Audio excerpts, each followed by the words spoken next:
blood donor. Salamat kayo sa nitabang para kay Saysay.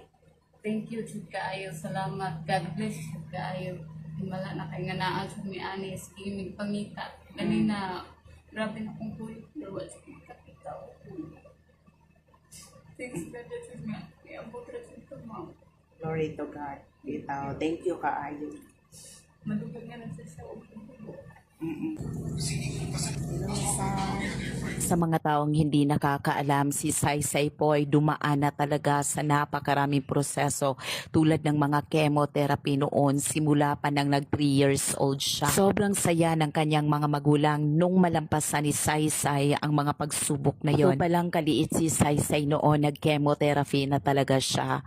Nang malapasan niya ang session ng chemotherapy, bumalik sila sa Siquijor at doon ay nagpapatuloy si Saysay sa kanyang pag-aaral. Subalit isang araw, habang naglalaro daw si Saysay ng bisikleta, ay bigla itong nabingat. Kung kaya ay dinala siya pabalik sa medical center kahit malayo sa Siquijor ay nagtiis ang kanyang mga magulang.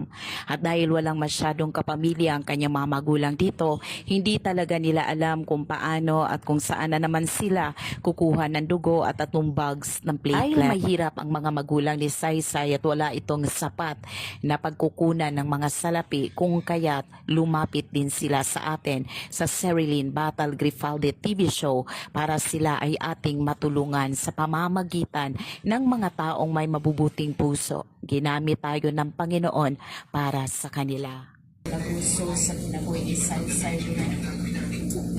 Salamat o Diyos sa imabuhi presensya, mga galing sa kinabuhi ni Saysay.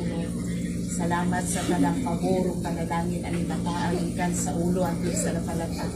Ginoo, magahari ka sa sanabutan o pagbati ang ibataan in the mighty name of Jesus. Kung magakuha ka sa naglabod sa iyang kinabuhi, O God, ang imong kompletong kaayuhan, Lord, iyang matagang taman, Ginoo. Dalaygon ka sa kinabuhi ni Saysay sa kanang kabataan, Lord. Siyang mama o papa, mag-provide ka sa panginahanglan. Thank you, Lord, in Jesus' name. Amen. Sa pinakamasakit na karanasan ng mga magulang ay ang makita ang kanilang anak na sobrang nasasaktan at nahihirapan. Kapag magulang ka tapos makikita mo ang iyong anak na nahihirapan ng ganito, parang gusto mo na ring sumuko pero wala kang magawa kundi ang manalig at magtiwala sa Panginoon.